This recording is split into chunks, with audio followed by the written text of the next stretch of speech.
Hello, everybody. Welcome again to the Doomer Optimism podcast. Today, we have a special guest, Kimberly, known on Twitter as Black Homesteader.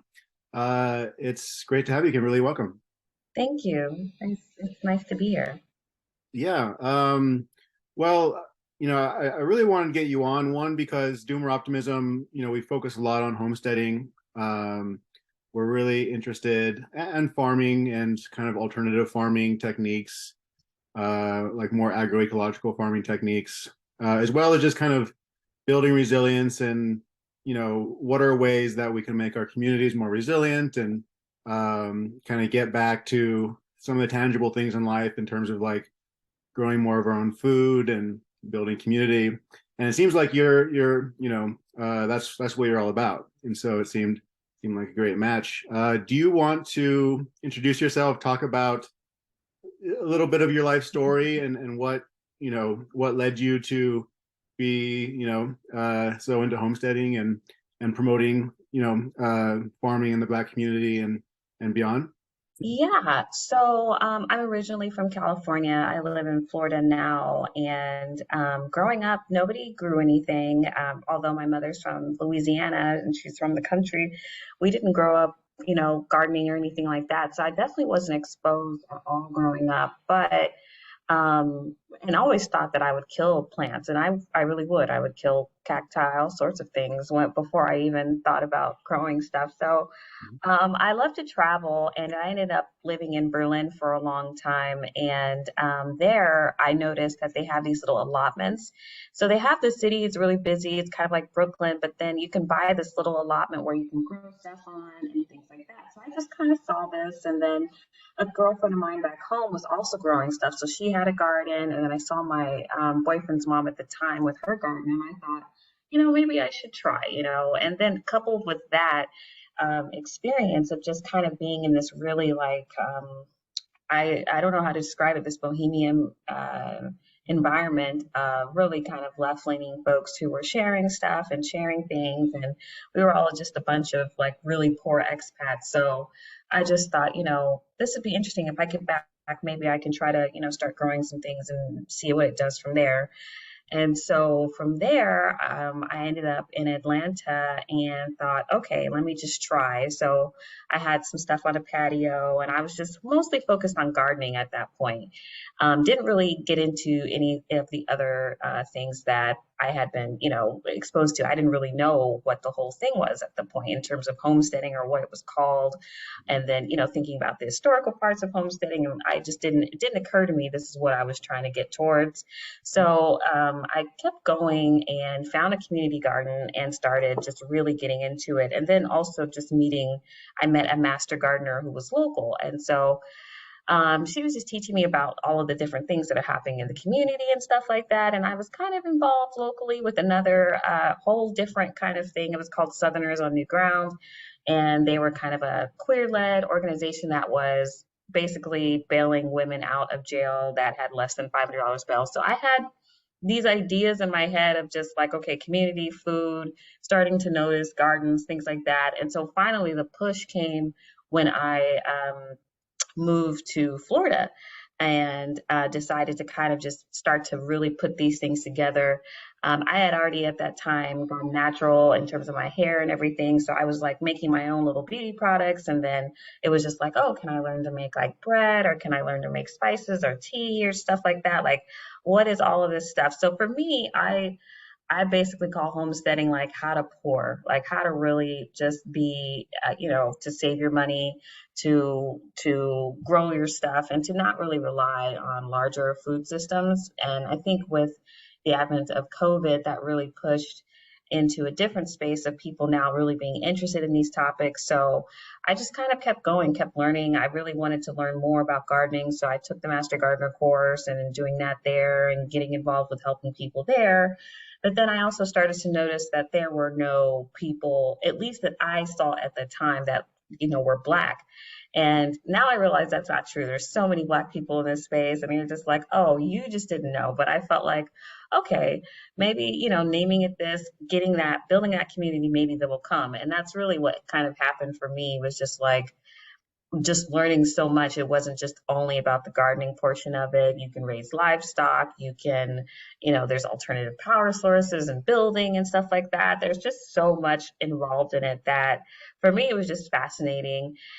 So that's kind of how I got into it. I know that's probably a long answer, but that's the Oh, that's journey great. I came. Yeah, that's great. What you mentioned kind of alternative to, the major like the industrial food system. Mhm. What critiques did you develop in terms of kind of our mainstream, agriculture and food system that, that you thought, maybe this isn't so great after all? I think starting with the taste, moving to Europe and then coming back, I was just like, the food tastes awful. Is anybody else noticing that the food tastes awful here? Yeah. And so I stopped eating meat and dairy products for a long time because I just couldn't stand the taste of most of the things. And I'm just like, oh, I don't really know where any of this comes from. I don't know what's in it. I started watching a lot of documentaries about the food agricultural system and big ag, and then what they're putting in those animals, and then you realize they're feeding these cows these grains, and we're losing so much of our soil being pushed into beef production. And it's just like, okay, wow, how can I not be a part of that? So for me, it just started with the taste, and it was just like, okay, something's wrong, and then just learning about like why this tastes different. What are the chemicals are they using on things, and then food shortages with COVID and things like that, and then prices. I started to notice. I remember we had like the E. coli scares with lettuce, and I was just like, I never want to have to buy lettuce from the grocery store ever again. So it was just lots of things with just taste and just realizing like something is just not right here.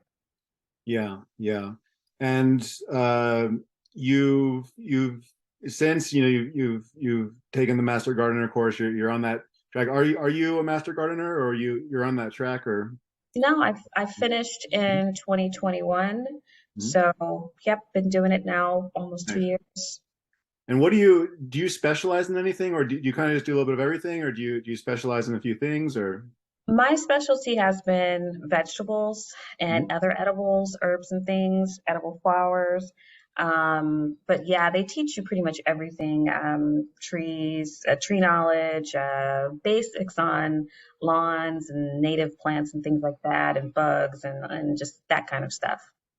Nice. Mhm. Um, yeah. What are some like learning experiences with gardening that you've had? Because I've certainly had some where, something doesn't go according to plan, and it gives you some new insight. Yes. Yeah. Care to My go for it. My biggest experience here, because moving from state to state, that's when I really had to realize, okay, grow zones. What are these? When can I actually grow this at this certain time, and what works for this? And so for me, moving to Florida, I thought, oh, well, I have a full-time growing season now. And it's like, no, no, no, no, no. You cannot grow year round in Florida. Had to learn that I might have to just let go of growing cucumbers, period. I don't know if I can find a variety that can survive down here, but I've grown them at in the middle of summer. Obviously, doesn't work. I've grown them in winter. That doesn't work. Spring, I just don't understand what's going on with cucumbers. But I'm learning that a lot of other people have the same issue, so they're coming out with some like warm type of varieties, but I haven't been able to get those seeds yet. So that's been my biggest thing is just like, how do I deal with all of the bugs that are constantly around for Florida?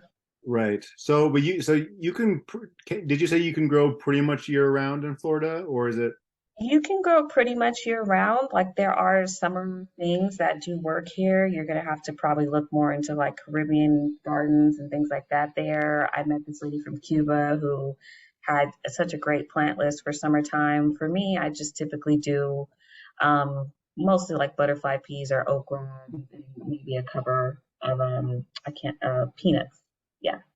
Nice. Nice. Yeah. What's your favorite thing to grow? Like what's the thing that just does well for you, tastes great? Hmm.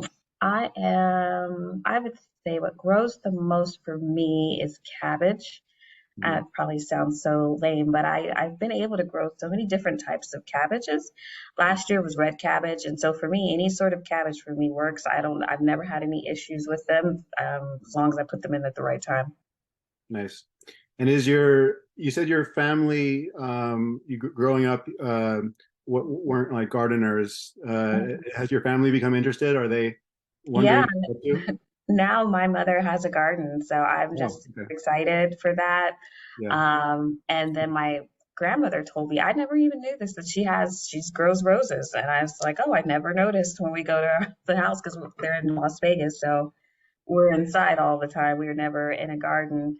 But yeah, it's been really interesting. Or them asking me like how to do more of kind of an edible landscaping for them, for my father in his backyard. They want more edible plants for them there. So it's been kind of cool to get them also interested. Yeah, yeah.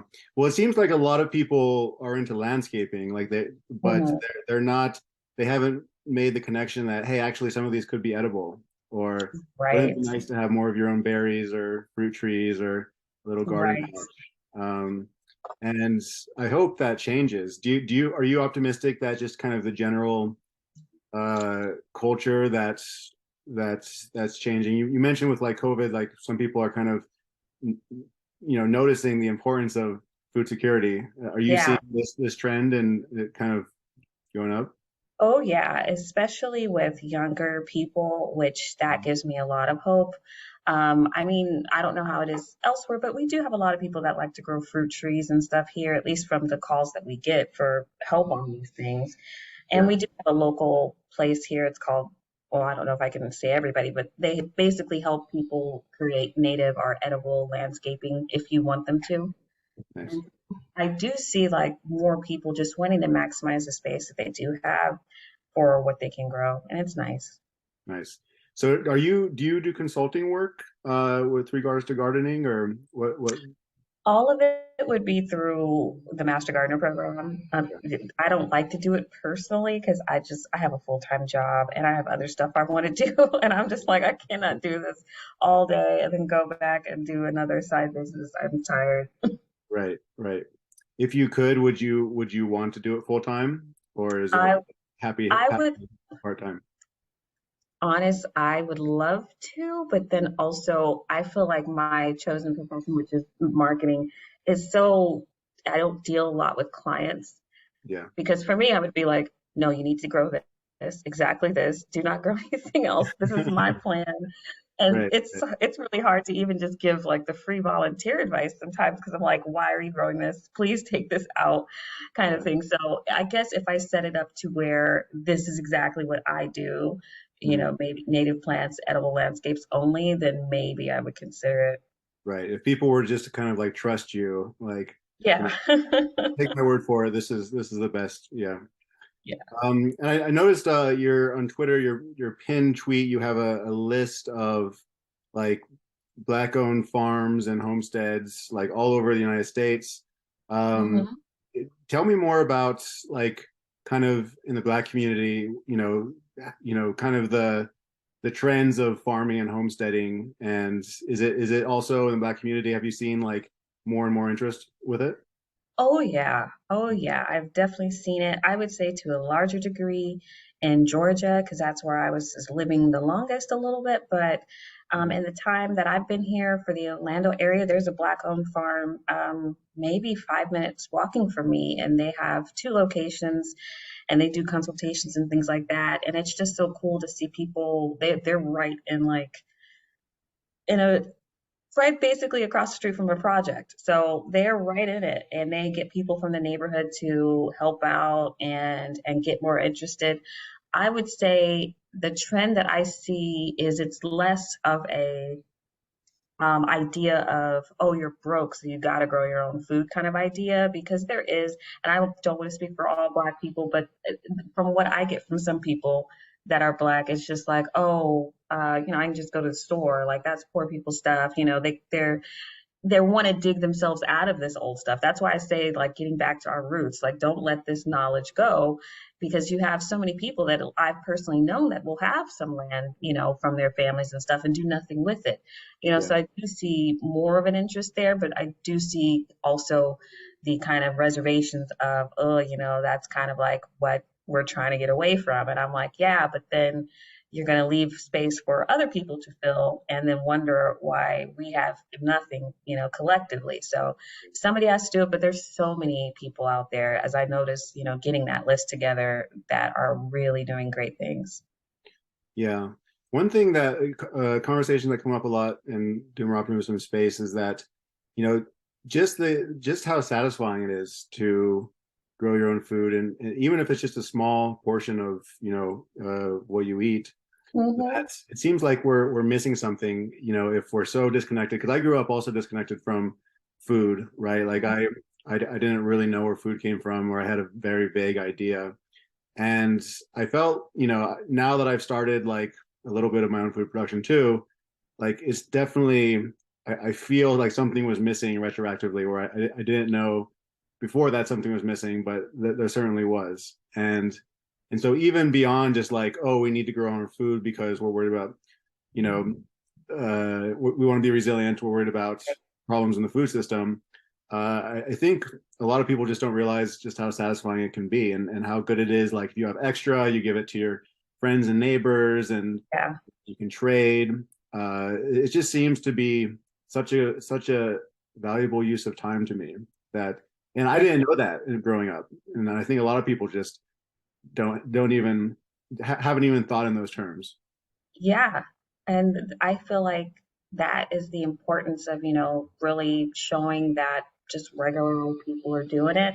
I think people get intimidated sometimes with the larger farms that folks see sometimes online and stuff like that, or even the idea of homesteading itself. Like, I myself do not, have a home. I'm in an apartment trying to do all of this stuff. So I want to show people that wherever space that you have, like try to maximize what you can do and try to learn what you can, utilize your community. And then, if you want to build, like from personally, I would never want to have a farm.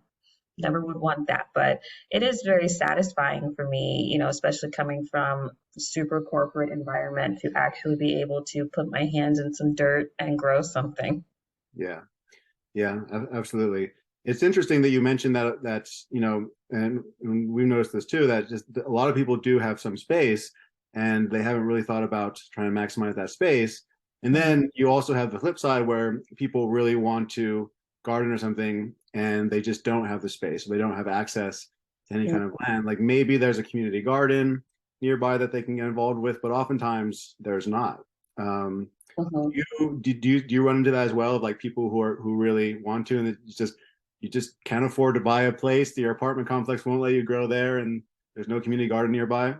Yep, yep. Then I say to people that at least try to find a community supported agricultural system, a farm near, and they do have a list. You can look online just for CSAs where you can get farm, basically like a box of food, however they set up, because some CSAs are for meat or dairy and things like that versus ones who are just vegetables. And I would say go there, then that could be your last kind of hope of like, okay, at least I'm supporting a farm I might not be growing, but then I can get into fermentation or, food preservation or, using that food that you get from the CSA or from a cheap food source and making your own spices or, doing other things, bread making. And I have a list here. I made a list and just other things that you can do in the meantime until you're able to garden. And there's other things, hunting and foraging, maybe trying to get into foraging and learning about that. Or even if you have no space, you can grow mushrooms indoors. You can do that. So there's Right. ways to get around it if you want to learn. Yeah, and I'm glad that you mentioned all of these other things, because sometimes people think of the word homesteading and they think of just gardening, but as you said, there's all of the post processing that you can Hmm. get into. Get some canning jars and recipe books, and uh, start experimenting with making more things from scratch, and not just food as well. You said you were getting into kind of like soaps and stuff, or beauty care products. Yeah, so I made my own coconut oil. I had to realize why it's so expensive because it's Yeah, a long time to make that stuff, but yeah, it's so worth it. And to find coconuts, that's difficult. But I do that. I also use my aloe for a hair gel that works really well. I do make soaps and things like that. Sometimes, like if you don't even want to, I tell people you can go to Michael's and buy a soap kit and make your own soap that way if you really just want to do that. But they also have lots of things online. I make candles as well. So yeah, there's just a lot of stuff you can do if you're just into, DIY projects, learning to sew, stuff like that. Yeah. One thing that's, if sometimes you tell people if they have like an apartment complex, at least they have some kind of deck that gets some kind of sun, is you can just get a bunch of like 5 gallon buckets, fill them Mm-hmm. with oil, and just, you can basically grow, quite a bit of stuff in a little bit of space. Put a few potatoes in a 5 gallon bucket. Mm-hmm. Those are really easy to grow, or herbs on the windowsill. Yeah. We're going to do that too. Do you see if you were advising kind of local or state or national policymakers on how they could support communities, people who to get involved with more local food production, do you think that there's just some really obvious things that if we're thinking about politics and what we advocate for, that you would recommend? I think starting super local at the HOA level with a lot of these also new builds and building into those areas, trying to have like maybe a community garden section of their gated community if they would like to have that. I definitely think that is very important because a lot of the issues that I find with some homeowners is their HOA won't let them grow anything or Right. they install things. We've noticed lately with a lot of new builds here in Florida that they install this particular palm that's so expensive and basically cannot grow. And most people are calling us about this palm. I had to look it up. And so I'm like, okay, we need to be able to talk to them, to the builders, to the HOAs, and maybe some sort of policy like in Berlin where they have the little garden section area that people can buy in the community if they live in kind of a busy urban area like I do. Right. And something like that would be great. But yeah, just encouraging folks. I think I forget which country was just like giving away chickens and stuff like that. Yeah. But there are just certain things you can do. But it's definitely with since so many people do own homes and live in these kind of HOA situations, Right. there should be some space for them to do more with what they have. Yeah, I think for many people, HOAs are a dirty word because it's not even that like HOAs in theory are bad. It's just kind of community governance, which makes sense. But it seems like the values of a lot of HOAs are really just for kind of some kind of aesthetic where, Hmm. you said before, growing food is almost like beneath you or something. And I don't know if Hmm. it's like a baby boomer thing where like baby boomers especially just wanted to get off the farm, that Hmm. sort of thing, and now they're in control of HOAs, or I don't know what it is. Do you have a Yeah. theory of like why they're so restrictive so much? Yeah, yeah, I guess that suburban ideal of everything looks the same. I find the suburbs to be quite disgusting, if I'm honest, because everything just looks the same and everybody's house, I think there was a show about that, like little boxes and, stuff like that. And I think some people, that's ideal. They want that. And, but some people don't. And so it's like you have to fight with this organization that largely a lot of them have no idea they're relying on landscaping companies that are there to just keep everything pretty, but not, you know, help you grow too much and lots of chemical usage and stuff like that. So, Yeah. Yeah, it seems like there's so much potential for the suburbs in particular because, there's a lot of land available in mhm, a lot of suburbs. Like if you have quarter acre, that could be plenty of land to grow things. And it just seems like that's such a, I can just envision an ideal future where the values changed, like people actually mhm, wanted to grow, and you could have suburbs teeming with local food production because there is the space. It's not as much space as rural areas, but still there's still lots of space. mhm, There's a great book by I think David Holmgren. Well, I haven't read it, but somebody interviewed him about it. He was a co-founder of permaculture, and he had a book called Retro Suburbia, which is basically like saying, hey, actually the suburbs could be great.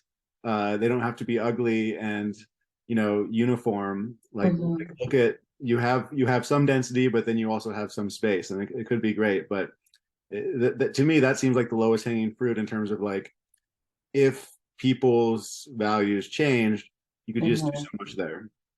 Yeah, yeah. And I think, unfortunately, it's going to kind of force the values to change because of the prices and changing and how things Yeah. seem to be going. So don't want to get too doom and gloom, but Yeah. yeah. This is the Doomer Optimism podcast. So, yeah, I mean, kind of the premise of this podcast is like, we kind of see that our current, economic system and political system is just not doing very well. And, there's a lot of environmental problems, there's climate change, there's biodiversity loss, all of these things. There's issues about potential energy Mhm. availability. And it's kind of like, oh man, like things aren't looking good in a lot of ways. But then the optimism part comes in where, like, kind of what you've been expressing this whole time of like, there's a lot of agency that you can find Mhm. if you want to take it, right? Even if right now you don't have land, you can do all of these other things to kind of start preparing and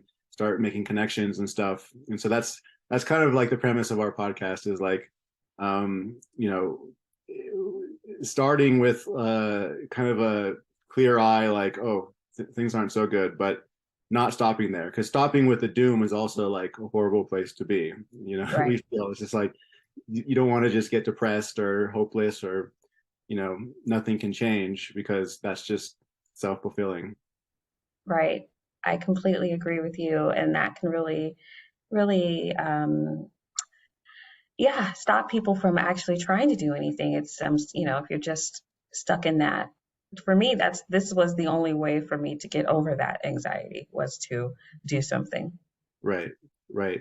What do you think is like, you mentioned people can like do small things in their home, but what do you think is like the first, if you were advising somebody who seemed kind of intimidated, like, is there Mhm. something that you would tell them to grow, or some process to do just to kind of like get over that initial hesitation? Grow some herbs. Yeah. Just start out super simple. Parsley, I cannot kill parsley. She will not die. You can grow that. You can grow basil. Basil for me, I'm on the fence. Basil, thyme, but just like a little herb kit. You can buy one of those and set it all up. And I have like a little bamboo herb kind of lighting system behind me. I also have a little greenhouse in my room, and I just set everything up and use the greenhouse as a seed starting station. And this one kind of will be my little herb station here. And I tell people, yeah, just start there. Start with making a bread loaf. Make one, see how you feel. Maybe doing quick pickles. Quick pickles are so good. They're so much better. You'll never eat regular pickles again. People are buying jars of pickles for $20 at home Whole Foods, and you can buy just one little, you know, cucumber, and yeah, and you could do your own pickles. Grow some dill. That'll be super easy. And just starting to kind of replace certain things. Learn to cook. I tell people if you don't already know how to cook, learn that. Yeah. Yeah, I know for some people it's also hard because they just don't feel like they have the time or the energy. Like if you work full time or even two jobs and have kids and stuff like that. Yeah, I don't know if do you run into people like that, or just like, I just don't have the bandwidth to do this. Now, I don't have any children, and but I do meet people who do, and they are busy, but they seem to incorporate their kids into their gardening efforts, especially, or their livestock efforts. And so that's a really good way to kind of get them into it, get some help, get an activity for them as well. I volunteer at a school where, yeah, that's what we're doing, helping kids like get into gardening. So yeah, that's what we tell their parents if they're busy, this is what you can do at home. Um, yeah, I would say it's hard because I also work full time, but I'm lucky I'm fully remote. So I am just home. So I can't really too much relate to it, but that's the advice I would give. Yeah, nice, nice. And you've been doing it seems like a lot of outreach. Like, you have your Twitter account, for Mhm. example.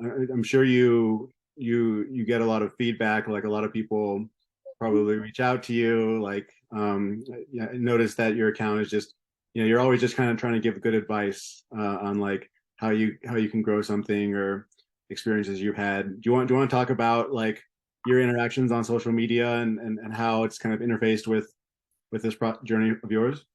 Yes. At first, I was just like, I'm going to take pictures of plants and here's my blog, you know? So I never, I did, it was, I don't, well, I wouldn't say I hate it, but the word influencer seems so weird. But that's, I guess, what I am trying to do is to influence people to do something.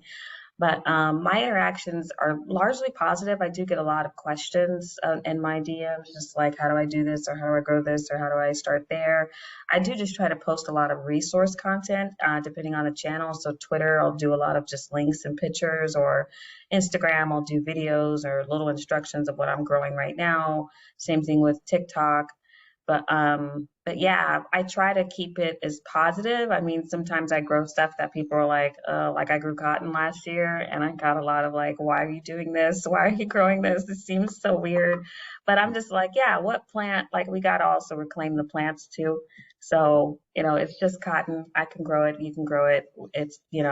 Why separate ourselves from this amazing thing that you can do? Plus, you can make your own stuff from your own cotton. I thought that was neat.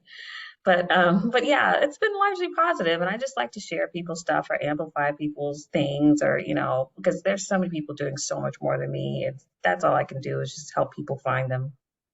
Nice, nice. And you mentioned to me that you're on the board of organization Hip Hop is Green. Do you want to talk about what they're doing and how you're advising them and or This this for me has been so cool. I'm so excited about it, and I did talk to the founder. He's like this former, basically, Hip Hop is Green is a plant-based organization or a hip hop organization. It's serving plant-based vegan meals to the community, and they do tours, and they're also teaching a climate change curriculum in schools. They're based out of Seattle, but they have folks. I'm in Florida, obviously, folks in DC and New York. And so they are super awesome. They have a farm in Seattle, Cherry Street Farm, where they're rebuilding, and they have just so much for the kids in the community. They have about 100 kids in the program right now, and it's a 10-week program for students in the Seattle area to learn farming techniques. They have hydroponics, and they have what are those, solar panels and things like that, trying to teach them like this complete ecosystem of growing things through the lens of hip hop.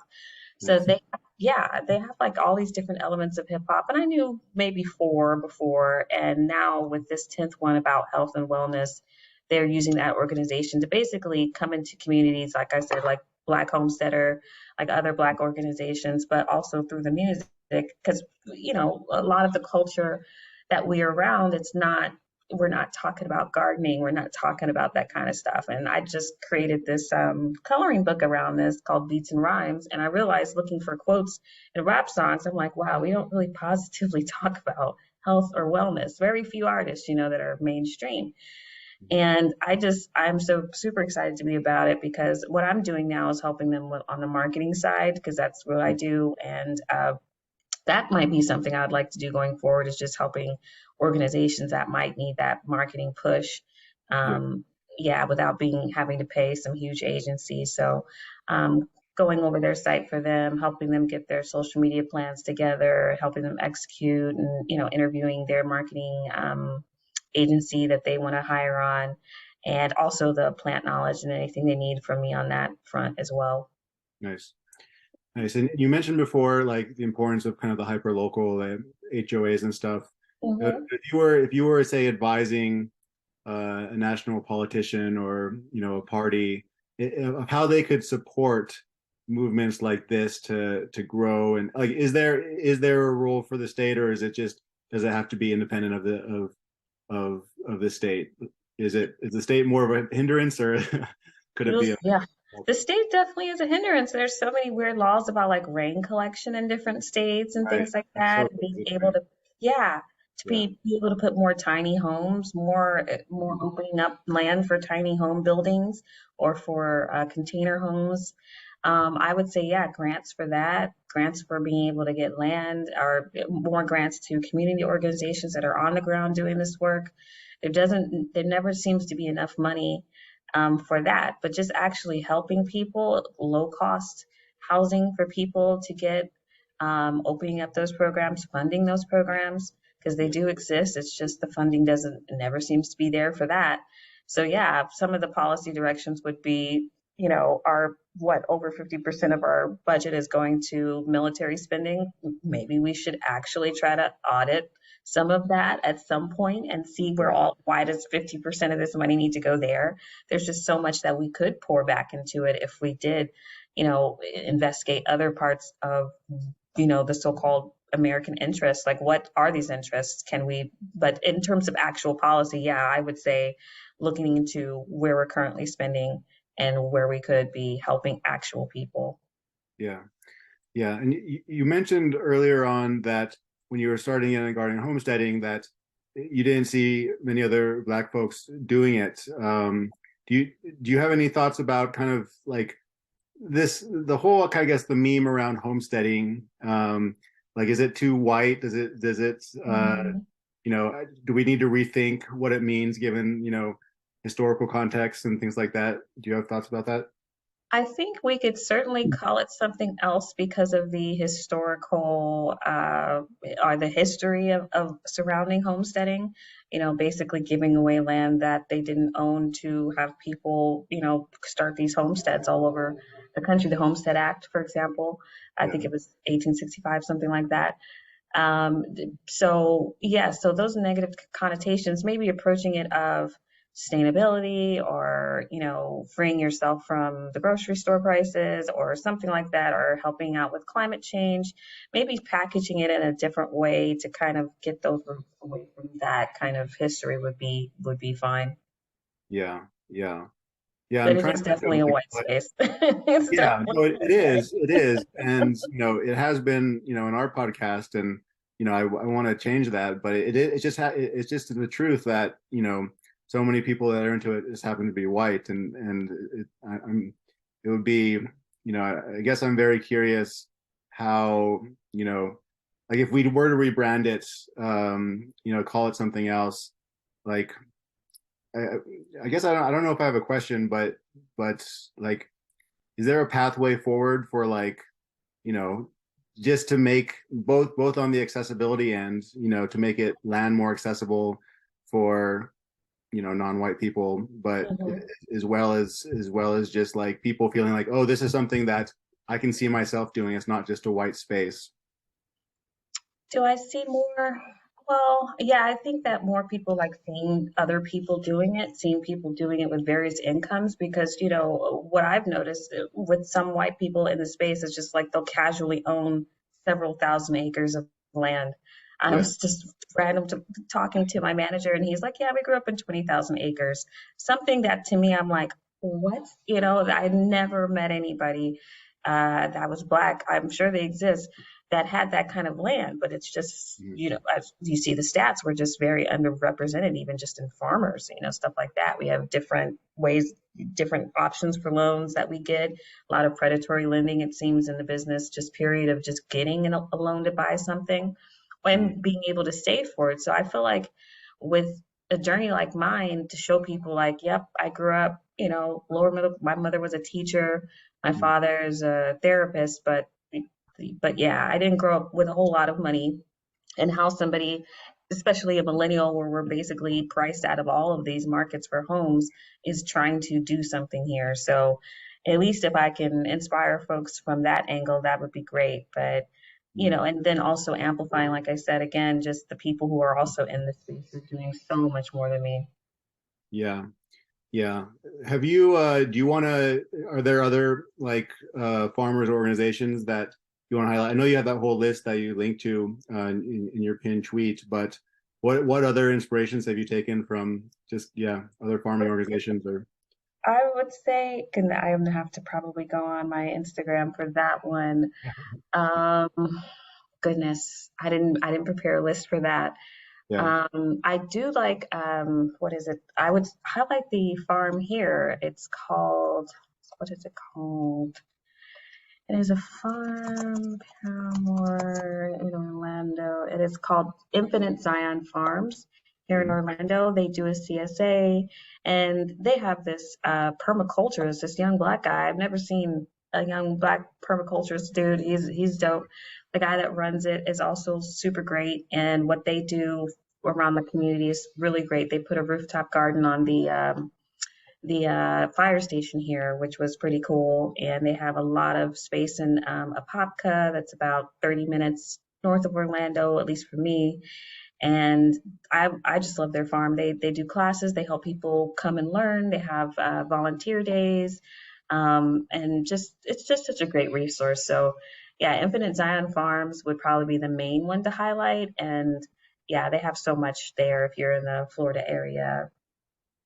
Nice, nice. Would you recommend people who want to support like black-owned farms to like go to your list and like Yeah. reach out or yeah, Oh yeah. I'm sure everybody on that list would love some love. So, yeah, yeah, just seeing that they need help sometimes. Like if people are just like, oh, I have zero space and I can't do any of this, I just want to see, and go visit, maybe go help out. There are what they call gleaning events around the country that you can sign up for, and you can basically pick whatever the farmers are pretty much done with and help organizations get them to the people that need it. So there's just so much people can do out there, and a lot of those farmers on that list. nice, nice. Um, what else? Are there any questions that you would like to be asked, or you wish that we've missed, or you wish somebody would ask you, or things that is just in this general topic area that you want to talk about that we haven't covered? Hmm. I am not really sure. I would say that I would just want people to, well, no questions specifically, but what I really want people to know is that, this idea of homesteading or sustainable living is is possible at any level. Even if you are physically unable to do a lot of this stuff, there's other ways like zero waste living.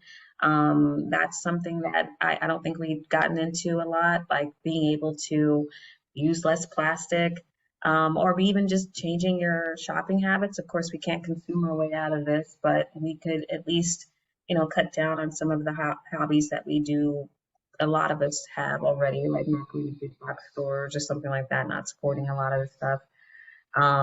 So yeah, I would just say when people ask me, I would say what I want to highlight is just that it is possible.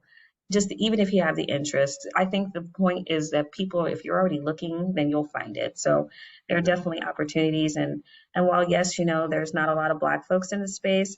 Um, the space is definitely growing. And if you are a white person with a bigger platform, reach out to these smaller creators. A lot of times, people will have partners and money behind them and they just have more time to market themselves. But there might be a creator that you see that you're not, following in that space, that could use some amplification. And I do see that a lot too in the last couple of years. And in fact, that people of these huge accounts of, mostly white folks are now like really kind of amplifying the smaller brands. So that would probably be my main thing to say, but I can't think of any particular questions to ask. Yeah, no problem. Well, maybe we can just workshop live here. You mentioned that it would be great to interview the founder of Hip Hop is Green.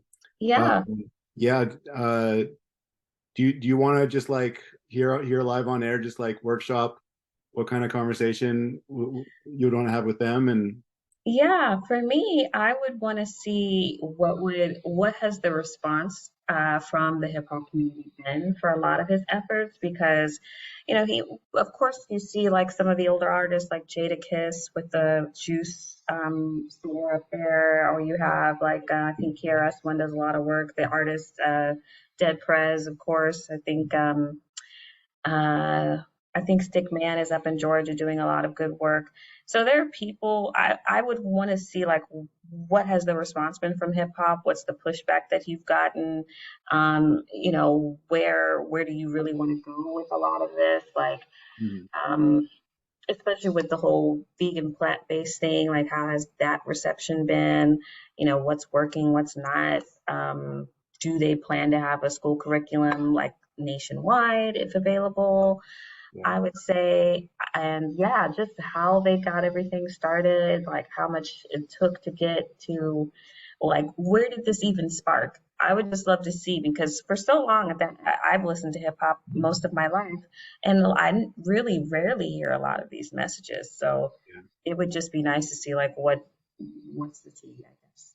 Right. Is it would it be a good thing if like a real mainstream hip hop artist started promoting this stuff, or would that be like selling out? Like, do you have a thoughts on some people are I like, would love oh, they that. just stay underground, or No, and it shouldn't yeah, be because I know it's definitely an underground thing. It's definitely an underground hip hop, of course, but yeah, I would love for more mainstream artists to talk about this. I mean, you have, I think Maya, but I wouldn't, classify her as hip hop or Khalees. She has a lot of stuff about cooking and stuff like that, and Maya's a vegan, and she does a lot of different courses and things.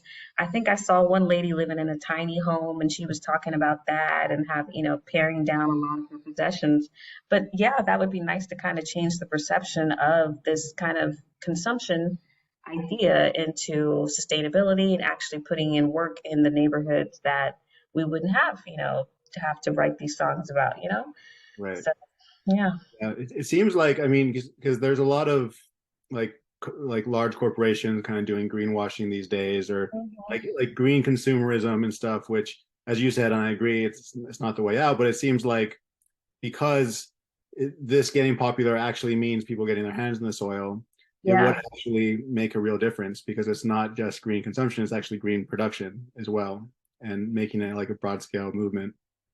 Exactly. And but I think that would be completely, well, they can donate, but I do think it's going to have to all be mostly local things for Yeah, local people. We're not going to be able to eat everything like we always get to eat all the time. I think that will be the real future of where it's going, which is fine. That's more in line with, how we're supposed to be. We can't just always have everything we want all of the time. But I do I do think that will be a problem. And some people will be the real deal and some people won't. That's just kind of how that goes. It does seem, but it would be nice for it to be a mainstream thing. yeah. And yeah. Kind of switching topics a little bit. I want to you mentioned veganism a couple of times. I'm curious, and then you've also mentioned people getting into like small scale livestock.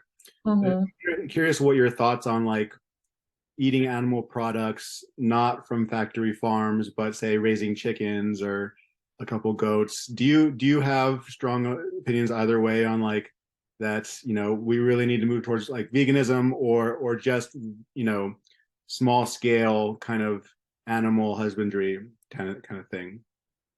I, I am for whatever people would like to do, but I would say that I personally couldn't kill an animal and eat it just because it just seems like really gross for me to do. Yeah, But so that's yeah, why I probably have still stayed away from it because I'm just like, if I can't do it, but some people can. They can hunt, they can, yeah, do those things. And I'm like, that's more of a sustainable thing rather than what we have right now. So I don't particularly mind because I know a lot of people are vegan for the animals or vegan for the planet, kind of be vegans yeah. or, that kind of stuff. But yeah, I would love to see more people have to murder their food to get it, If earn you that. want to eat meat, you actually have to do it. Right. Or Yeah, go to the local person. There are local, or yeah, the local yeah, vendor. Yeah, yeah, and some people forget that. There's a great little company. I can't think of them right now. They sent me this huge thing of meat a couple years ago, and it was all from local farmers that they were able to get, and it was all just, it looked good. I made it for my friends. They loved it.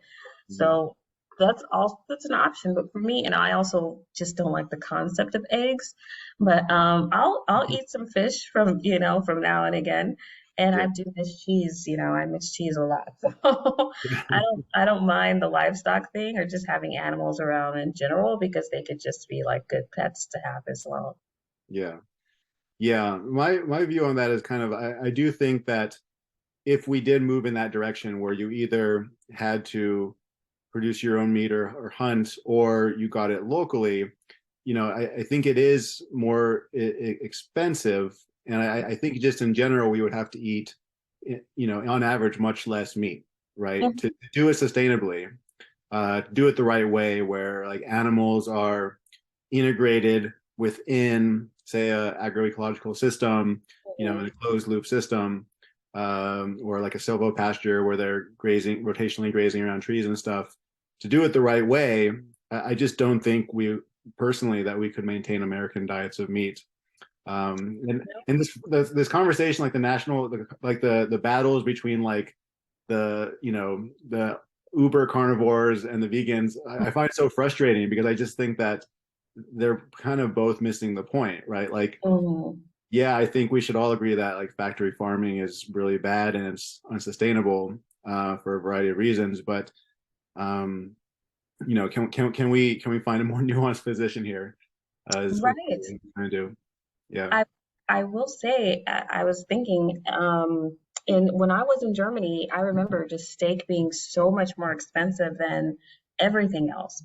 And I was just like, whoa, that's really interesting because some stuff in the grocery stores, it's a little, I mean, yes, now it's expensive, but it was really just like a really big deal. Was a huge deal. And they were just so adamant about like everything's, well, not everything in season, of course, it's not perfect, but just a little bit more of an access to a more sustainable way of eating. I remember running into this company where they give you a picture of the animal that you are going to eventually get. And they show you how they raised it and everything. You can go to the farm and visit. And I just like, this is okay, all right, eat that pig, but I don't know if I want to know its name and all that. I don't know if I'm ready Yeah. for all of that. Yeah. But I love stuff like that. And we had this amazing farmers market, maybe a 5 minute walk from me every couple of days. That was just so awesome. That's also something. There should be way more farmers markets, and especially in a place like Orlando and Florida, I would think that more people would be growing stuff. But yeah, I definitely do think the way that we do eat now will definitely have to change. And I feel like a lot of Americans are probably gonna not be happy about that. Yeah. Yeah. No, I agree. I think yeah, I generally think that our way of life is not sustainable, and a lot of people, I just don't like. A lot of people want to you know, like they care about the idea of sustainability, Hmm. but they haven't processed yet like what it actually means. It's not just like, oh, we're gonna unplug fossil fuels and plug in, photovoltaics, solar panels, and it's Right, gonna be fine. Like there, no way, right? It's just that's just right. not how it works. If you look at the whole kind of the whole system, and just a lot of people haven't processed that yet. And but at the same time, one thing you know I love about accounts like yours, that you're just showing kind of the joy of doing it, is that it's actually doesn't have to, it's actually not doesn't have to be depressing, right? It can actually Hmm. be like your life could actually be much more meaningful this way. There's just a lot more kind of groundedness with and connection with the earth, and it can actually be a much better way to live. And many of the societal problems we have with like mental illness and things like that, could be that could help ameliorate those things. And so Yeah. it's both kind of like a shock to, it seems like it'll be a shock to a lot of people, but at the same time, it could be, if there's a paradigm shift, Mhm. it could be like, actually, oh, why didn't we think about this earlier? Or why didn't we pursue this earlier? Oh yeah, I agree with you. And I think that I was just talking about on Twitter, like I meet so many people who have these hardcore corporate jobs who are now like homesteaders and gardeners and Right. totally into that kind of lifestyle. And I get it because for me, for a long time, I never felt like what is, I had no meaning. My job was my meaning and that was it. I came out of finance. I worked at AIG in 2008. That was, a horrible time to be working in that thing in that company. Yeah. Yeah, I had a completely different mindset. When I turned 18, I registered to be a Republican and I was going to work on Wall Street and I was going to have all the money. I was ready to go. I had never thought about if I would have said at my age now that I would be, my highlight of my day is going to go put my hands in some dirt. I would have told you that you were crazy. Yeah. And yeah, but I do feel like now that people are searching for these answers, there's a lot of people who are searching for meaning in their lives, so hopefully, being able to meet them where they are, and let them know that this can be meaningful. And the friends that I've gotten into it, um, a partner that I had never gotten into gardening, but was just completely into it after that. Like, oh, I really like this. Like, oh, I thought this was just, as I was always referred to as the hippie broad, hippie stuff. And Right. I would have said that too. My father still was making fun of me for basically becoming a hippie in his eyes. Uh, You know, so but it does kind of give you meaning. And now he's offering gardening at his rehab. So I'm like, see, so this hippie did something, and I think that for me, just having to kind of lose that life, and lose that idea of myself, and then also leaving the country and losing that identity of myself is what kind of stripped it all down and was just like, what really matters for me.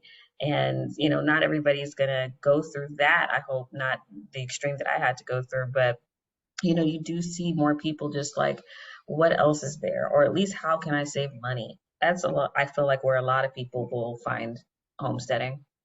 yeah, yeah. It's kind of, I mean, the calculation I kind of make is, well, if I were to like bill my time for doing this, I probably wouldn't be able to bill really high, but it's like, what else am I going to do with my time? Like I am saving money because, Hmm. we're producing a lot of our own things. I'm also putting a lot of time into it, but I'm finding that like it's the highlight of my day. And so Hmm. it's actually like, what else would I be doing? Like watching TV, playing video games, like going to a wine bar, like Hmm. those things are fine, but like this is actually what I want to be doing most of the time, which is Exactly. interesting. Yeah. And that goes back to your point when you were talking about what people don't find the time. I kind of push back on that. I would say, well, what are you doing right now? Yeah. Sometimes you're right. You're spending it at a bar, you're spending it playing video games, you're spending it watching sports. You Mhm. know, could you maybe cut out some things? I don't know every single TV show that's out there right now, but I talk to my coworkers that swear they just watch TV all day. And I'm Yeah. thinking, with all that time that you might be spending on these things, perhaps, this could be something, or at least, trying to give back to your community. If all of that is still just too much for you, just trying to get more involved. And I think that's also important, being able to have that community. I've seen some articles about people, loneliness, this rise of loneliness. And I'm like, that also is something that homesteading can do, can really help you get involved with the people around you, get to know your neighbors. I never knew my neighbors before COVID, and we all started just deciding we should talk to each other. We should actually know who lives next to us. How weird. Yeah. Nice. You mentioned like going to farmers markets, and I think you mentioned CSA as well. Do you have thoughts about kind of like in terms of, both in the production side, like individual farms or farming cooperatives or community gardens or, and then on the distribution side, farmers markets, CSAs. Do you have thoughts? Do you have experiences about like what you've seen it have been really successful, both to like give people access, make it a community event, make it kind of convivial, and also just effective. I have seen at least the market side be really effective. There is a nice small one where it's just like, oh, you have the kind of the same vendors, and they make it easy for you to actually help get your own little station if you want. You just made me think there was this garden that I visited in Arizona, and they give their space for community gardeners to basically help them get to a farmer to market. And I thought that was just the coolest thing ever. Like they help them process their veggies, they help them learn how to grow, figure out what to grow, and like figure out how to make some money from that. And they'll let you basically rent that land for them at the cheapest price, period. Mhm. And I thought, that's really cool too, just actually getting more people into it, or even cooperative farms. I think that might have to be the way for me personally about how I'm able to afford a place is probably going to be more of a cooperative endeavor rather than something I do just with me or with a partner or something. Right, right. Yeah, because it seems like you mentioned before, especially millennials, like a lot of millennials just do not have capital. Hmm. They can't own homes. They certainly couldn't buy acres of land to farm. And so, Hmm. yeah, I'm always thinking about like what are innovative ways that our generation and younger can figure out how to, collaboratively, make it happen for ourselves, right?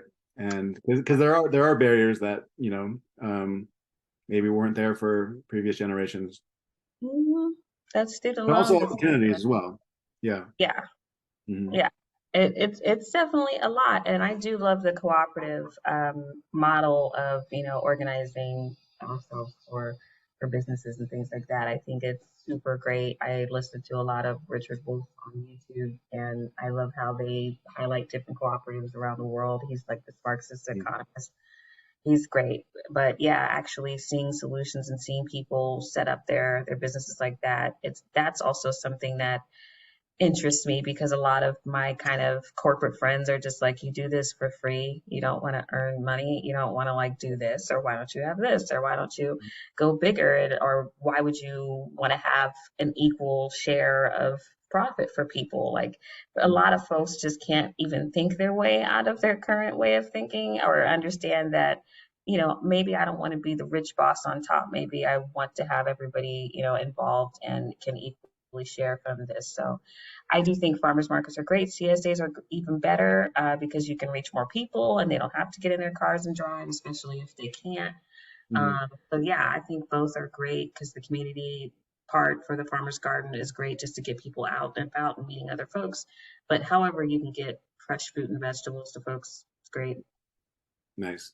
Yeah, here I'm in Western North Carolina, and in our town we have what's called a food hub, which is pretty cool. Like they're kind of I guess, a distributor. Basically, you order online, you order kind of a basket of things you want, and then one day a week, and then that order goes to the farmers, the local farmers, and one Mm-hmm. day a week you pick it up.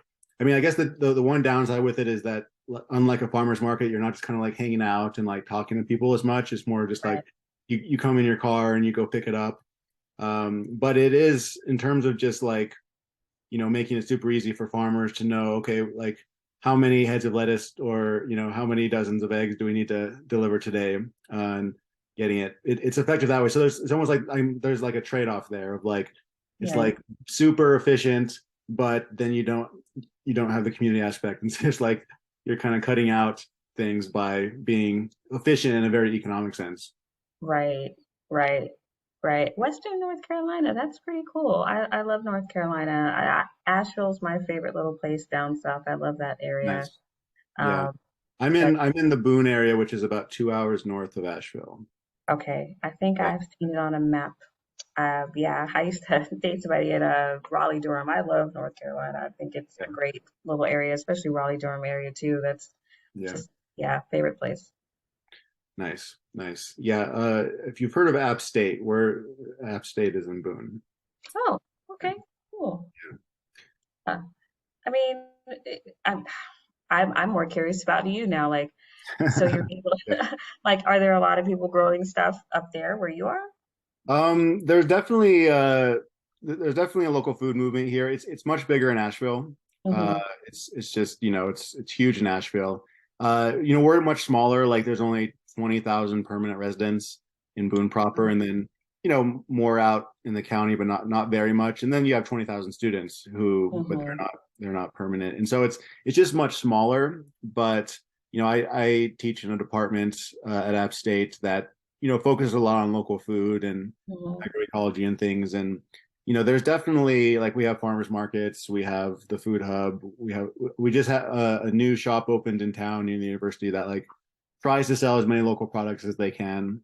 Um, and we're trying to get more people interested. Of course, the big bottleneck is land availability, right? Right. We also have high real estate prices because a lot of second homers, many of them from Florida or Hmm. Charleston or something, want to come up and have their second or third home, and it raises the Hmm. price of land. And but at the same, so there's like these constraints of like young people not being able to get on, but at the same time, a lot of the people who do own land and are farming it like are getting really really old, like they're in their 80s, Hmm. 70s, and 80s at this point. And so I think that there's going to be a big turnover. So the question is all that land going to be bought up and turned into condos, or is it going to go into a younger generation of farmers with new ideas about, how do we steward the land well and grow good food? And that's the big question. And we're trying to, hopefully tilt it in the direction of, Right. more local food. Yeah. That's so wild. That does remind me. I had a friend I met here who he's in his 70s. He's from Alabama and he has about 40,000 acres, and none of his kids are interested in doing anything with that land, and it just breaks my heart. And I'm just like, I'll take a few thousand Yeah. acres. Yeah. Please give it to me. But it's just it does seem to be this disconnect with those who do seem to have it and the younger ones that just don't care. So I'm glad that people are interested in reconnecting them. Yeah. It would be interesting if there was a program to match people who like have a lot of land or farmers and their kids Hmm. aren't interested, but they want to keep it, farming but they don't want to just give it to anybody. And then maybe match that with, programs of young people who are, taking a master gardener's course or taking a permaculture design course or whatever it happens to be, and working uh, in other situations where they don't own the land, but then once they're ready and it's like, okay, it's a clear match where this person is willing and able, and this person Hmm. like wants to continue, a good use of the land. It seems like there's a huge opportunity there. There is an organization, I feel so bad that I am forgetting their name, but they do have people who are able to, they donate land or they, let them buy it at whatever price that they agree on. And then they have different states where people sign up and try to get that land if they're able to basically write a little proposal what they want to do with it. And I am so sad. I hope none of those folks are listening. But if I get that information, I'll have to send it over to you. But Yeah, we, I we was, can put it in the show notes. All the links of like organizations we talk about, we can put in the show notes. So if people want to follow up with that. yeah, yeah. But it is a great idea. It's just, yeah, finding the people. They don't have anything in Florida right now. And I Yeah. think I'll be here for a couple more years before it sinks. So, well, who knows? Before it sings. Yeah. Yeah, I'm scared about it. I was just like, do you guys not see the writing on the wall here? Are you Like, near the coast, or are you in a place that is prone to flooding when it oh, I'm in Orlando and I just already see what's going on with Miami. Plus, we have like sinkholes and the way they build homes here, they just kind of put everything on a mound of dirt. And Yeah. you've seen stories with large sinkholes and things like that. And Mhm. it's probably why I'm not too sad I haven't purchased a home yet, because Yeah. I'm not sure if I want it to be in Florida. Okay. Um, I think because my friend and I were thinking, well, with the coming like changes in climate and things, getting a little bit more precarious, like where would we live? And I'm just like, oh, maybe Georgia. I don't know, because yeah. So I definitely don't think I'll be in Florida for my whole life at least. Yeah. Yeah. Um, yeah. It's interesting to try and game out like where in 30 years, Right, best place in my old age to kind of weather these storms. And it's hard to predict, right? It's I right. mean, Florida. I personally probably wouldn't want to buy a home in Florida either. No, no. Um, um, well, great. Well, I'm looking forward to just for the audience. We're going to be interviewing the head or one of people involved Yeah, with hiphopisgreen. At some point, we just need to get that set up and find a time. yeah. So yeah. So for the audience, look forward to that. Are there any last words or No, before we wrap up? I really appreciate this. Everybody that I mentioned it to they're like, that sounds like a great podcast. And I was just telling my coworkers today. So yeah, I just think that this is great. I really appreciate it and I love what Cool. you do. Well, thank you. And yeah, and I look forward to yeah having you help host in the future. I think it would be great to yeah just connect with some of these organizations doing great work. So I look forward to it. All right. Well, have a great rest of your night. Yeah, And take care. Until next time. Bye, okay, Kimberly. bye.